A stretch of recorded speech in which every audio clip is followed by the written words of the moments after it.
Hello दोस्तों, welcome to my YouTube channel RCC man. यहाँ पर मैं आज 500 स्क्वायर फीट के स्लैब के ऊपर खड़ा हुआ हूँ। तो यहाँ पर मैं आपको बताने वाला हूँ कि 500 स्क्वायर फीट के स्लैब में जब सेंटरिंग और शटरिंग जब वर्क चल रहा हो तो किन किन बातों का ध्यान रखना चाहिए। सबसे पहली चीज़ तो यहाँ पर बताने वाला हूँ आपको कि ये जो स्लैब है मेरा 500 स्क्वायर फीट का स्लैब है टोटल, क्योंकि इसकी 25 फीट जो है लंबाई है और 20 फीट जो है इसकी चौड़ाई है। जब 20 और 25 का आपस में मल्टीप्लाई करेंगे तो आपका आ जाएगा टोटल 500 स्क्वायर फीट स्लैब आ जाएगा, जिसमें हमारा स्लैब, बीम, प्रोजेक्शन सब कुछ उसमें इंक्लूड है। अब देखना ये है कि यहाँ पर 500 स्क्वायर फीट के स्लैब में दो पार्ट में ये डिवाइडेड है। एक ये पार्ट है अपना जो कि 9 बाई 15 का है, दूसरा पार्ट वो भी 9 बाई 15 का है। 15 बाई 9 यानी कि 135 स्क्वायर फीट का एक पार्ट है यहाँ पर, दूसरा पार्ट भी 135 स्क्वायर फीट का है।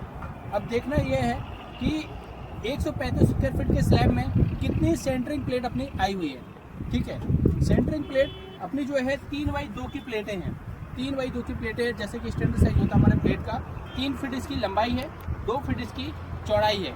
ठीक है, तो ये प्लेट का जो एरिया निकल कर आ जाएगा 3 दूनी 6 स्क्वायर फीट आ जाएगा। और हमारा जो स्लैब का एरिया है वो कितना है, 135 एक अपने स्लैब का। तो 135 में जब 6 का डिवाइडेशन करेंगे तो अपना आ जाएगा 22.5 प्लेट।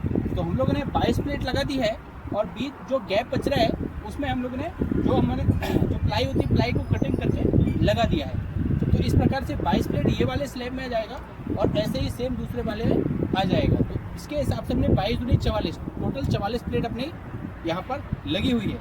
अब समझने वाली बात यह है कि प्लेट के बारे में समझ लिए। दूसरी बात यह है कि ये जो प्लेट लगी हुई है, ठीक है, अब इसमें सेंटरिंग प्लेट कौन सी होती है और शटरिंग प्लेट कौन सी होती है। तो सेंटरिंग प्लेट अपनी होती है जो सेंटरिंग यानी हॉरिजॉन्टल प्लेट की बात करूँ, जो हमारे हॉरिजॉन्टल जिस पे हम खड़े हो सकते हैं वो हमारी हॉरिजॉन्टल प्लेट को सेंटरिंग प्लेट बोलते हैं। ठीक है, और वर्टिकल प्लेट जिसको बोलते हैं जो आड़ी लगी रहती है, ठीक है, जिस पे हम खड़े नहीं हो सकते। आड़ी प्लेटों को आपको बोलते हैं क्या, शटरिंग प्लेट। जैसे कि ये बीम में साइड पे लगी हुई है, इसको बोलते हैं शटरिंग प्लेट। ठीक है, सेंटरिंग और शटरिंग होने के बाद हमारा सबसे पहले मिस्त्री का काम क्या होता है कि इसमें ऑयल लगा लिया जाए। ठीक है, जो शटरिंग वाला ऑयल आता है अपना, ठीक है, वो लगा लेते हैं। वो इसलिए लगाते हैं ताकि कंक्रीट जब होगा तो फिनिशिंग बहुत अच्छी आएगी। ठीक है, कंक्रीट सही तरीके से नीचे तक सेटल हो जाएगा।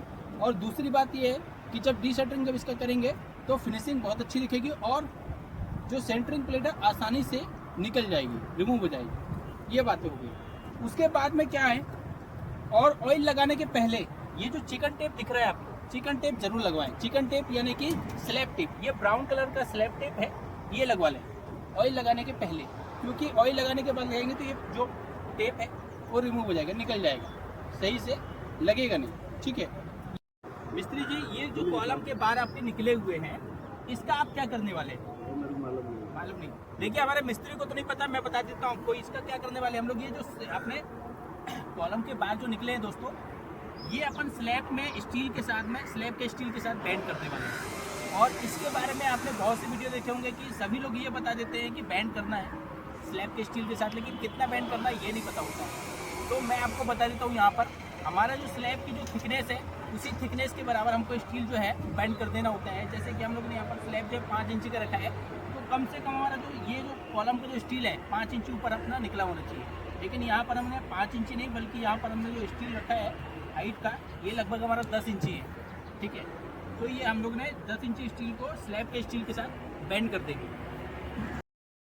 तो देखिए दोस्तों, यहाँ पर हमने कॉलम के बार जो हैं अलग अलग डायरेक्शन में बेंट अप कर दिए हैं स्लैब के स्टील के साथ में। ऐसे ही हम सारे कॉलम के बार्स बेंट अप कर देते हैं।